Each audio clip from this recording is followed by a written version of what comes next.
Alright, this is going to be a dev commentary for my Troll Romhack contest entry. I just wanted to make this to explain some of the glitches, because I think they're really interesting, and then also maybe this will help someone who's wanting to do their own ROM hacking stuff, whether that's role levels or otherwise. So let's get straight into it. So this first level, there's a few things to talk about. I'll just go from the first screen here, for anyone who hasn't seen it. We've got a cannon shot, there's some coins saying you need to hold B in order to make it over that gap. And then if you do that, you bounce off something off screen, and then the B turns into an F. So this one's very simple.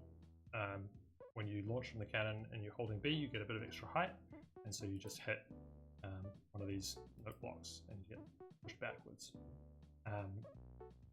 But the interesting thing here is you might have noticed when you fell off screen, you get a 1-up down in the lava somewhere. And what's actually happening here is you're hitting a 1-up checkpoint, and you do this by hitting 1, 2, 3, and 4 in order somewhere in the level, and when that happens it sets a flag to say that you've cleared the 1-up checkpoint in this level. And because of this, the next time we go into the level, it actually shows an additional hint, which is that you need to be holding right as well. And you see this because over here I have this arrow amount of coins that I've covered up with 1-up checkpoint tiles, and when the flag has been cleared, these tiles, none of these tiles here will actually spawn. So these all are gone, and you can hide stuff under them. A lot of people use this to hide like doors and pipes as a way of having a checkpoint in addition to the regular kind of midway bar checkpoint. So that's how those work. So if we do hold right and jump, we just make it in problem. And then the next troll, which a lot of people missed actually, is this brown platform. If you are standing on this, it seems pretty stable, but if you hit this coin block, it gets pulled out from under you. This is a very weird glitch, and it only happens when the brown platform is in sprite slot 0. So when you hit one of these winged coin blocks, it sets a value in whatever sprite is in slot 0. And in this case, that sets the rotation angle of the platform. It only works with these coin flying blocks, not the mushroom ones, not the 1-up ones, and it has to be slot 0. And that is why I have these vines here.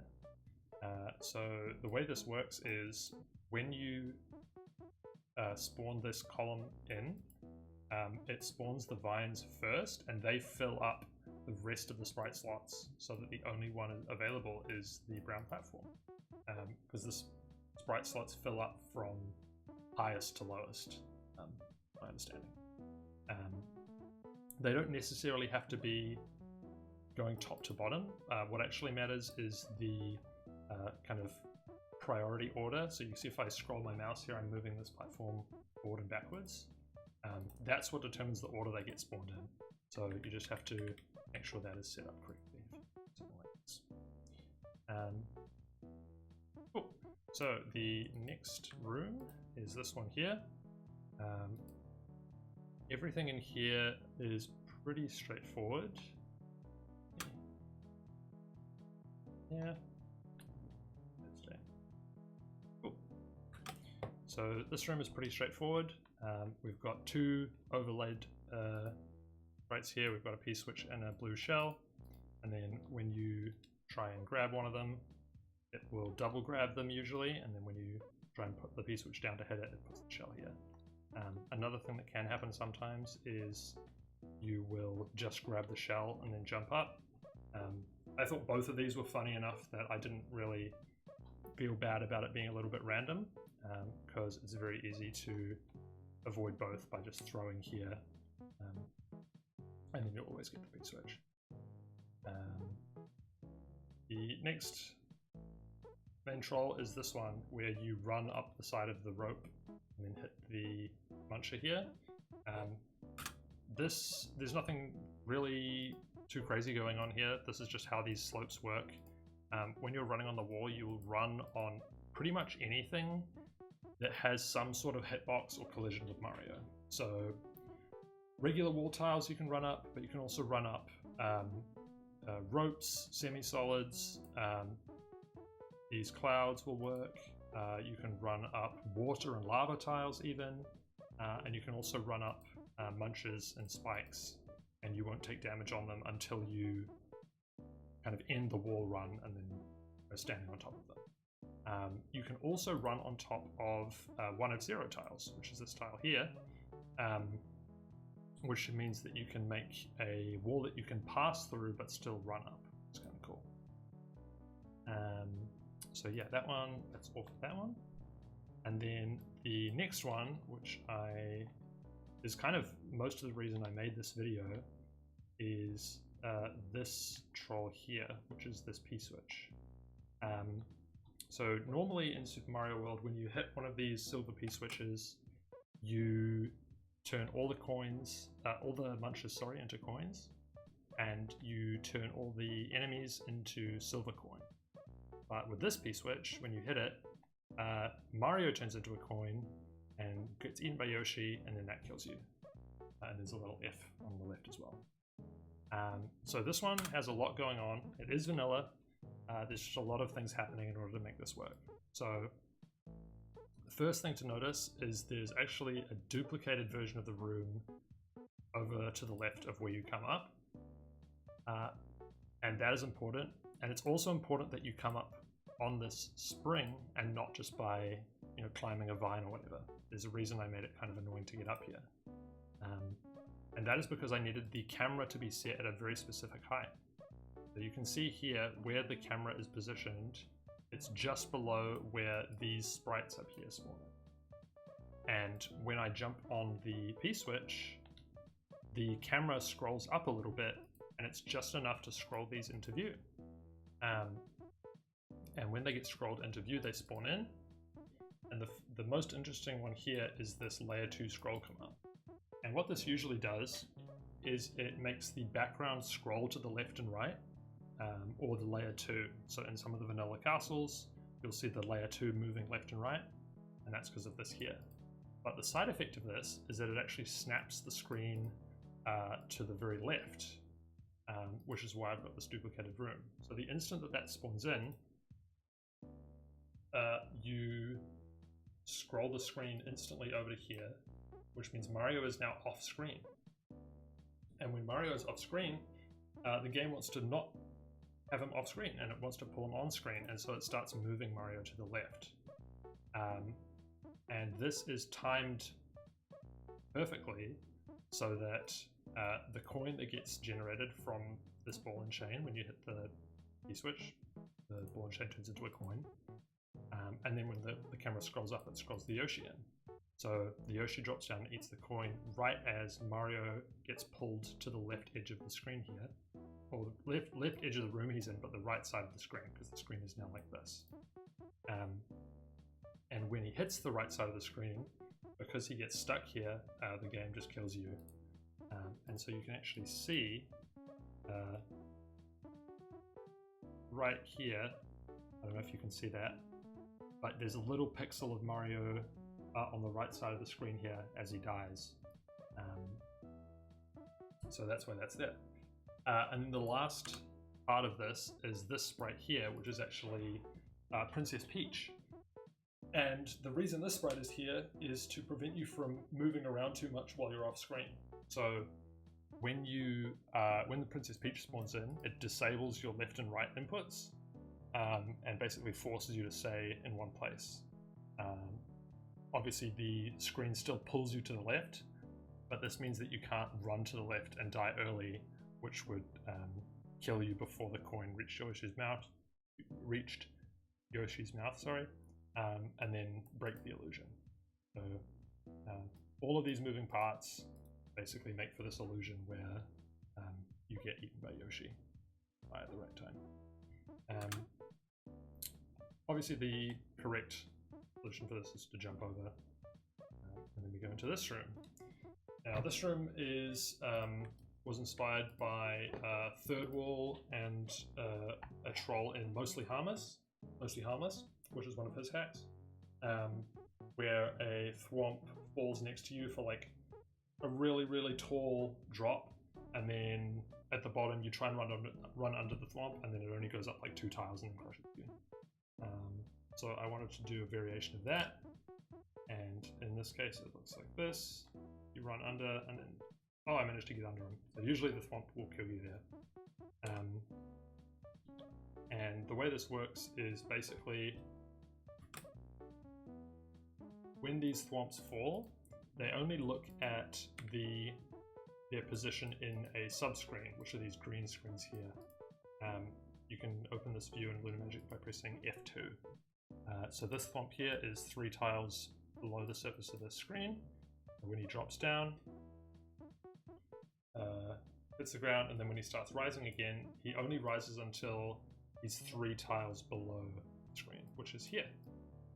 Whereas this one is 6 tiles below, and so when it drops down, it's only 5 tiles below here, so it rises all the way back up. So yeah, that's how that works. And then everything else here is pretty much just to make sure you go fast enough to not miss this troll. So there's like a platform that comes and gets you and drags you into a side exit. This is just to prevent you from waiting here, because if you were to wait here for too long, so if I do this, eventually you would notice that this guy isn't moving up, and it'd be very easy to jump over him.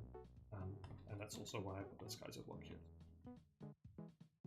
One other thing that I thought was interesting for this room, which I didn't see too many people fall for, so I want to point out, is that this coin block here, because of where you get put out of this pipe, you're perfectly aligned to actually jump past this Thwomp and like clip on the corner of the coin block. It's really weird, but yeah, I just thought that was a weird thing, and I might try and do more with that because I've never seen that. Yeah. Alright, let's have a look at the next level, which I believe is in 9. Yeah, that is this one here. So there was actually a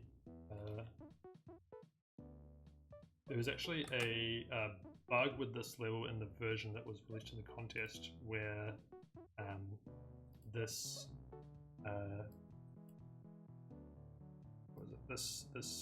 mole wouldn't spawn, and I don't know why that was happening, but what was supposed to happen is you would jump up and get this mushroom, and then the mole would come in here and kill you. So I can show you this right now if I fix the level height.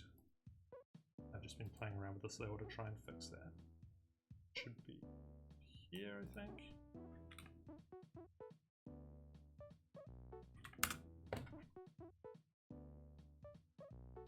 So what was supposed to happen is you would hit this, and then the mole would come here, and it would down kill you. For those who are wondering about this as well, this is a super useful technique. If you hit this number 1 modify main midway entrance, you can set the height at which the level spawns in, and that lets you set like how high up the screen is, depending on how much of it you want to be included or not. You can tweak that. This is where I had it for this level. Mushroom, come down. So yeah, for this level there's a few interesting things happening. The first one is this snake block here. So when you hit this, it spawns a block that pushes you all the way down the tunnel and kills you. And this is one of those weird vanilla interactions that I can't really explain why it's happening. I just know that it's happening, and it's all to do with how these snake blocks work. So there's a snake block here that follows this path, but there's another one that spawns in this wall. And the way the snake blocks work is usually they will just follow a track like this. So if you make a path, they will follow along this path and eat away at the tiles as they go. Where they get weird though is when they reach an intersection like this. So when a snake block will get here, it suddenly won't know what to do because its programming doesn't tell it whether or not to go up or down or to just break or whatever. So it will consistently do the same thing, but they were all weird things. So in this instance, when a snake block gets here and it has the options of going up and down, it actually gets shot out to the right and moves diagonally. And that's why this slope is here, because I had to get the right angle that the block would keep pushing you down. So what's actually happening here, I can show you. If I take all the tiles that are actually involved in this, actually this one is useful and this one. So this is the section you enter, and here is the coin where you stand. So the first thing that happens is you stand here and the brown block gets activated, so the snake starts moving to the right. They'll always start moving to the right even if you put them, like even if you were to spawn one like here, it would still start by moving right. So it doesn't really matter what the initial configuration is. And then it gets here, and then in this case, it looks at the 4 blocks around it, and the 4 blocks it can see is air above it, air to the right, solid block below, and solid left. And for the snake block, this is actually an intersection because it has a choice of left and down. And for whatever reason, in this case, the snake block decides to go right. Very weird, I know, but that's how it works. And then here, after it's moved to the right, it looks at the tiles, the next tiles, and it has a tile above it and a tile below it. Even though these aren't solid, slopes I believe count as solid tiles for snake blocks for whatever reason. And this is a semi-solid, and so it counts but only from above. And this is the case I was showing before where there's an option to go up and an option to go down, and so it gets shot out to the right. And so that's how that one works. This left and down option I actually used over here as well, as you can see when this snake block goes all the way down this path and gets here, it has a choice of this tile here or this muncher, because it's eaten away the brown blocks, and because it's got a choice of left or down, it goes right, and then that just ends it basically. So yeah, that is how the brown block stuff works. And then also when you stand on this block here, it starts another snake block up the top, and this one is just the timer to drop Yoshi down here. So Yoshi spawned from the start of the level, and it's just set up to time right as this snake block ends here. And then the next thing I wanted to show, so I'm going to skip through all of this and just move this stuff down so we can show this. The next one I wanted to show is this coin up here. So I don't think anyone fell for this one, but it looks like the coin is maybe just reachable, and that you could pick it up without going through the rope. But if you try and do that, Yoshi gets knocked off and you get stuck up here. And what's actually happening there is I've got a Hammer Brother on without a platform. And when a Hammer Brother spawns in without a platform to snap onto, it just stays where it is, and it doesn't interact with Mario, but it will interact with sprites. So it'll collide with like shells or stunned Goombas and things like that, and it will also knock Mario off of Yoshi, but it won't damage him there. I also used this in the wing anti-soft lock, which I'll show you in a second. But yeah, just thought that was interesting. You can also use these for like item filters and things like that. The next one is this. Yeah, so if I jump off of Yoshi and come up here, Yoshi will end up down on this slope here. So I've got a row of 1F0, and that makes Yoshi slide along until he lands here.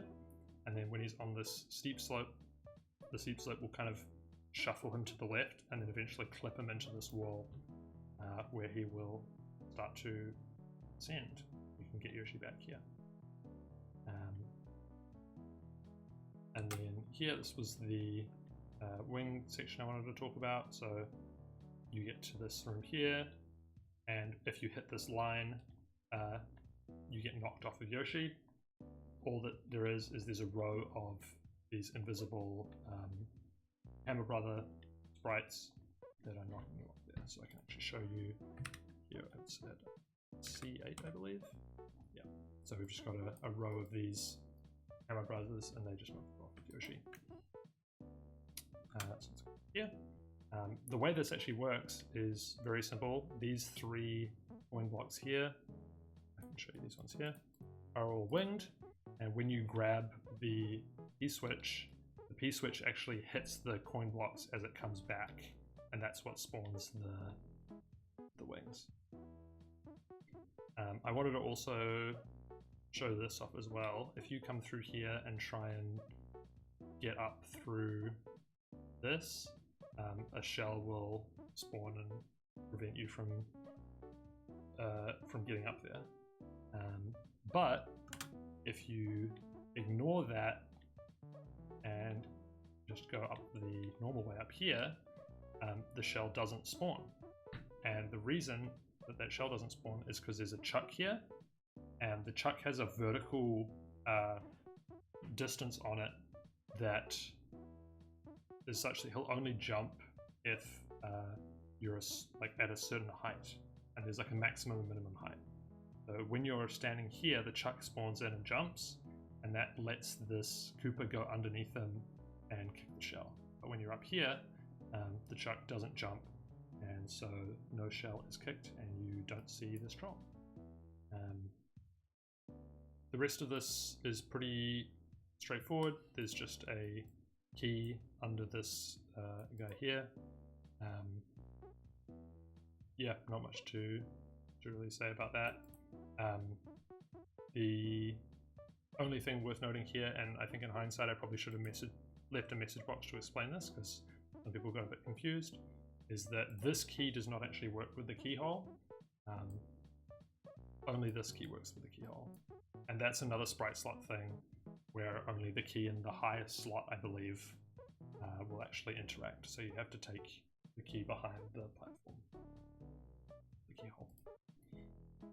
Alright, and then the last level is 08, I think. Yeah. So this one's pretty simple. There's not a huge amount to talk about here.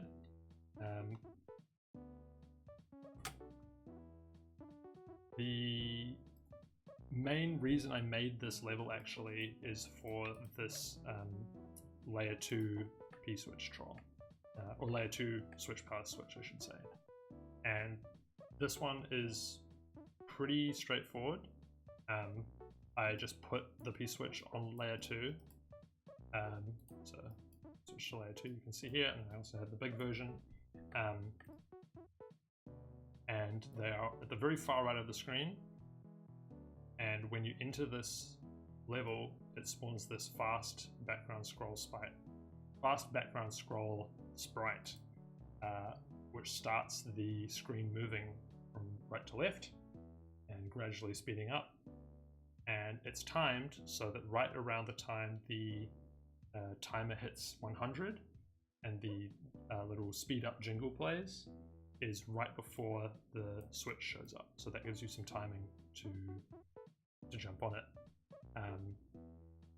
And I did that by resetting the time limit when you enter the room, so it's exactly the same every time.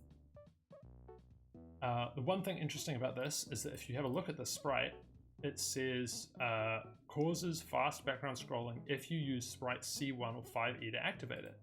And I haven't used sprite C1 or 5e on this screen to activate it at all. However, I have used them in this room. So sprite 5e and C1 are these grey winged platforms and this carrot platform. And when you step on them, it sets a flag to say that they've been stepped on, and that flag isn't cleared until you go back to the overworld. So if you step on it and then go into a different room, it remembers that you've stepped on it, and it starts that background moving immediately. Yeah, that was the main thing in this room. I think everything else in this room is pretty straightforward. There's a red Koopa behind this shell, and that hits the block when you go near it. This one is kind of interesting. These orange platforms and these grey platforms share some stuff. So when you have these, I can actually show this is quite interesting. If I jump on the brown platform here, this carrot platform, it will start these platforms moving immediately. But if I just jump on the grey ones, it just moves these. And then when you step on this, they'll start going more vertical. Very weird, but that's the setup for this troll over here. And then the last one, I guess, is this one, which is when you jump to hit this Koopa to open the block, there is a spring hidden behind this red block here. So when you hit the turn block, it launches the Koopa up into the muncher, and it bounces off that and falls faster. And then you catch the Koopa and the shell, and then the spring falls on top of you and pulls you through the platform. So that's how that one works. I think that's pretty much everything. If you have any other questions, you can leave them in the comments and I can try and explain stuff. Or you can hit me up on Discord if you want a more in-depth explanation that doesn't fit in a YouTube comment. Yeah, hopefully this was useful or interesting to someone. And thanks for watching.